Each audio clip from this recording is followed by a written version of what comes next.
আজ আমরা এখানে জানতে চলেছি আমাদের ছাত্রলীগ অনলি কুত্তা লীগের ইতিহাস ও নাটক। পতনের কারণে বুয়েটের শহীদ আবরার ফাহাদের আত্মা কতটা শান্তি পাইছে তা আশা করি বলার অপেক্ষা রাখে না। আর তার মৃত্যুর সাথে সরাসরি যে ছাত্র সংগঠনটার হাত আছে তার নাম ছাত্রলীগ। শেখ হাসিনা একদিকে পুলিশকে যেরকম খুব বাজেভাবে মিলিটারাইজ করছে, তাদের হাতে মারণাস্ত্র তুলে দিছে, তেমনি ভাবে ছাত্রলীগের চেহারা একটা ছাত্র সংগঠন থেকে পরিবর্তন করে তাদের একটা পোষা সন্ত্রাসী বাহিনী হিসেবে তাদেরকে এম্পাওয়ার করছে, যেইটার কারণে 2018 সালের কোটা আন্দোলন কিংবা এই 2024 সালের কোটা আন্দোলন বলেন, প্রত্যেকটা জায়গাতে হেলমেট পরে হোক, হাতে লাঠি নিয়ে হোক, ছাত্রলীগ সাধারণ ছাত্রছাত্রীদের এগেইনস্টে মাঠে ছিল। প্রথম আলো শেখ হাসিনার শেষ কয়েক ঘন্টা কিভাবে কাটছে এই রিলেটেড যে প্রতিবেদনটা পাবলিশ করছে, ওইখানে দেখা যায় এই সাইকোপ্যাথ মহিলার টেবিলে বসা পুলিশের আইজিপি কে ইঙ্গিত করে বলছেন যে দেখো ওরা কত ভালো কাজ করতেছে, আর সেনাবাহিনী এখন কি করতেছে, ওদের গাড়ির উপরে এসে ছাত্ররা নাচানাচি করতেছে অথচ ওরা ওদের কিছুই করতেছে না। এইরকম কমেন্ট করা একজন সাইকোপ্যাথের পক্ষেই সম্ভব। আর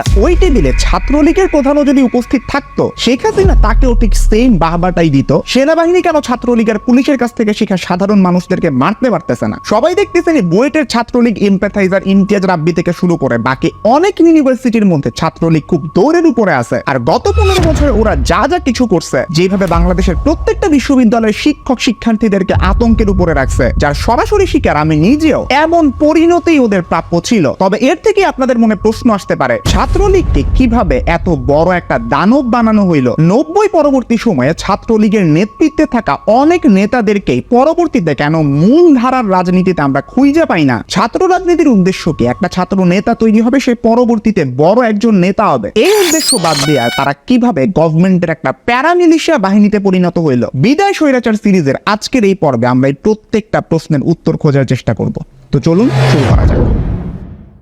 একটু খেয়াল করলে দেখবেন স্বাধীনতার আগ পর্যন্ত ছাত্রলীগ কিন্তু খুব সুস্থ স্বাভাবিক একটা রাজনীতি করত। 1948 সালের পর থেকে পূর্ববঙ্গ বা পূর্ব পাকিস্তানের মধ্যে যখন কোনো বিরোধী রাজনৈতিক দল ছিল না, তখনও ছাত্রলীগ ছিল। ভাষা আন্দোলন থেকে সরকার বিরোধী আন্দোলনে ছাত্রলীগ কি রোল প্লে করছিল?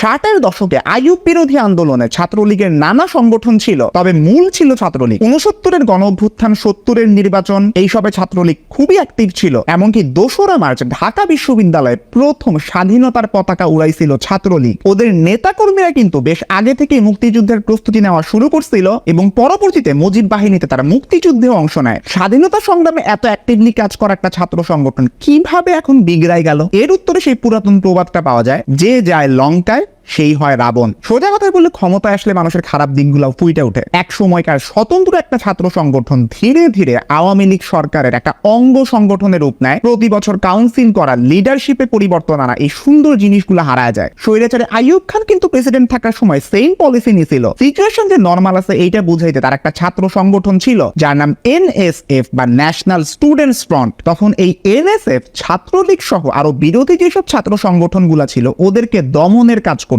ঠিক এই একই ঘটনা ছাত্রলীগের ক্ষেত্রেও ঘটছে। যখন ওরা ক্ষমতায় আসছে, আওয়ামী লীগের একটা প্যারামিলিশিয়া গ্রুপ হিসেবে ওরা গঠিত হয়ে গেল। ছাত্রলীগের নেতৃত্ব থেকে যে খুব বড় নেতা হয়েছে এরকম ইউজুয়ালি খুব ভালো প্রমাণ আপনি পাবেন না, স্পেশালি অবশ্যই 90 পরবর্তী সময়। বরং অনেক সভাপতি, সাধারণ সম্পাদক নিজের দল ত্যাগ করে আওয়ামী লীগ বিরোধী দলে যোগ দেয়। ছাত্রলীগের ভাঙন শুরু হয় 1972 সালে। তখন ছাত্রলীগ ভাইয়া সোশ্যালিস্ট জাসদ একটা ছাত্রলীগ হয়, আর আরেকটা হয় আওয়ামী পন্থী ছাত্রলীগ। এদের মধ্যে অবশ্যই অনেক আলোচিত একটা নাম, সবার প্রিয় ওবায়দুল কাদের ওরফে কাউয়া কাদের। 1977 থেকে 81 পর্যন্ত সভাপতি ছিলেন ছাত্রলীগের। এরপরে তো জানেন 2013 সাল থেকে প্রায় 11 বছর উনি যোগাযোগ মন্ত্রী হিসেবে ছিলেন। এর মাঝখানে আওয়ামী লীগের সাধারণ সম্পাদকও হয়েছেন। সাম্প্রতিককালের কোটা আন্দোলনে সাধারণ শিক্ষার্থীদের পিছনে ছাত্রলীগকে উস্কায় দেওয়ার জন্য এই লোক সরাসরি দায়ী। আর সেই দিন হামলার পরেই কিন্তু বাংলাদেশে এত ম্যাসিভ লেভেলে মানুষ মারা গেছে, আর মানুষ এই লোকটারে খুব ভালো মতন চিনা রাখছে। তো কথা হলো, তার সময়কার ছাত্রলীগের যে সাধারণ সম্পাদক ছিল যার নাম বাহালুল মজনুন চুন্নু, উনি কিন্তু আওয়ামী লীগের কোথাও নাই বর্তমানে। তাদের আগে যে 2 সভাপতি ছিল ছাত্রলীগের, একজন পরে বিএনপি থেকে এমপি হন, আরেকজন এরশাদের সময়ে 2 বার এমপি হয়ে শিক্ষামন্ত্রী হন। তার মানে খুব ভালো মতন খেয়াল করেন, একমাত্র ওই ওবায়দুল কাদের ছাড়া ওই সময়ের ছাত্রলীগের কেউ কিন্তু আওয়ামী লীগের খুব বড় ক্ষমতার মধ্যে বসে নাই। এইটা কিন্তু একটা ছাত্র সংগঠন হিসেবে ছাত্রলীগের গত 15 বছরের একটা ব্যর্থতা। আরো উদাহরণ দেই আপনাদেরকে। একটু আগে 1972 সালে বলছিলাম না ছাত্রলীগ 2টা ভাগ হয়ে গেছিল। এর মধ্যে আওয়ামী পন্থী যে ছাত্রলীগ ছিল তার যে সভাপতি যার নাম নূরে আলম সিদ্দিকী, উনি 1973 সালে নৌকা প্রতিজ্ঞা নির্বাচন করছিলেন, জিতছিলেন। অবশ্য তখন কি ধরনের নির্বাচন হইতো এগুলো আমরা এখনো টের পাই। এই লোক যখন তত্ত্বাবধায়ক সরকারের আন্ডারে নির্বাচন হইলে 1996 সালে আর 2001 সালে, তখন ওই নির্বাচনগুলোতে হাইরা যান। অন্যদিকে সোশ্যালিস্ট জাসদ ছাত্রলীগের যে সভাপতি ছিলেন, যার নাম শাহজাহান সিরাজ, উনি 3 বার জাসদের টিকেটে আর 1996 সালে বিএনপি থেকে এমপি হয়ে পরিবেশ মন্ত্রী হন। এখানেও কিন্তু আওয়ামী পন্থী যে ছাত্রলীগ আছে তারা ব্যর্থ। ওবায়দুল কাদেরের ইমিডিয়েট পরের অর্থাৎ 81 থেকে 83 সালে যে ছাত্রলীগের সভাপতি আর সাধারণ সম্পাদক ছিলেন, ওনারা দুইজনই এমপি হইছেন। সাধারণ সম্পাদক যিনি ছিলেন উনি একবার পাট ও বস্ত্রমন্ত্রীও হইছিলেন। এর পরের ঠিক মেয়াদে অর্থাৎ 83 থেকে 85 সাল, ওই মেয়াদে যে সভাপতি ছিলেন তিনিও কয়েকবার এমপি হন আওয়ামী লীগ থেকে। এই মেয়াদে যিনি সাধারণ সম্পাদক ছিলেন তাকে অবশ্য সবাই চিনে, যার নাম হচ্ছে জাহাঙ্গীর কবির নানক। ঈদ উল ফিতরের জানাজার নামাজ পড়া সহ বহু মিষ্টি কথা কিংবা ভয়াবহ হুমকি ধমকি দেওয়া তার প্রতিদিনের কাজ। এরপরেও ছাত্রলীগের যারা যে রাজনীতি করছেন তার বিবরণটা এখন আপনারা স্ক্রিনে দেখতে পাইতেছেন। 1991 সালে যখন থেকে গণতন্ত্র আসে বাংলাদেশে, তখন থেকেই ছাত্রলীগের রোল চেঞ্জ হওয়া শুরু করে। পরবর্তীতে বড় বড় নেতা তৈরি করা থেকে শিফটেড হয়ে ছাত্রলীগের উদ্দেশ্য হয় ক্যাম্পাস দখল করা, বিরোধী ছাত্র রাজনৈতিক সংগঠনগুলোর সাথে মারামারি কাটাকাটি করা, হলগুলা সাধারণ ছাত্রদের উপরে অত্যাচার করা, কিংবা ক্যাম্পাসে চাঁদাবাজি টেন্ডারবাজি করে বড় নেতা হওয়ার চেষ্টা করা, দিনের বেলা ছাত্রদেরকে ক্লাসে যাওয়া আটকায় সরাসরি মিছিলে যাইতে বাধ্য করা, আর সাথে রাতের বেলা হঠাৎ করে গেস্ট রুমে ডাইকা নিয়ে শারীরিক এবং মানসিক টর্চার করা। এইভাবে করে সবার লাইফটারে তোরা হেল করছস। 2018 সালের 6 ফেব্রুয়ারি সলিমুল্লাহ মুসলিম হলে ছাত্রলীগের নেতাকর্মীরা ডিজাস্টার ম্যানেজমেন্ট বিভাগের শিক্ষার্থী এহসান রফিকের উপরে হামলা চালায়। ও কিছুই করে নাই, ও জাস্ট একজন ছাত্রলীগ নেতাকে ধার দেওয়া ক্যালকুলেটরটা ফেরত চাইছিল। এন্ড এই হামলার কারণে তার চোখের কর্নিয়া নষ্ট হয়। চিন্তা করেন কতটা সামান্য কারণে এই হায়নাগুলো হামলা চালাইতো। ঢাকা বিশ্ববিদ্যালয়ের আবু বকর সহ অনেক নিরপরাধ শিক্ষার্থীদেরকে মাইরাই এরা থামে নাই। শেষমেশ আবরার ফাহাদ নিজের জীবন দিয়া বুয়েটকে ছাত্রলীগের সন্ত্রাস মুক্ত করে গেছে। আবরার ফাহাদের দোষ ছিল ভারতের সাথে বিতর্কিত চুক্তি নিয়ে ফেসবুকে ন্যায়ের পক্ষে কথা বলা। এটাই ছাত্রলীগের উগ্র সন্ত্রাসীগুলা মানতে পারে নাই। 2018 সালের কোটা আন্দোলনে তো মারধর করছেই। 18 আগস্টের প্রথম সপ্তাহে মাথায় হেলমেট নিয়ে, হাতে বিভিন্ন ধরনের অস্ত্র নিয়ে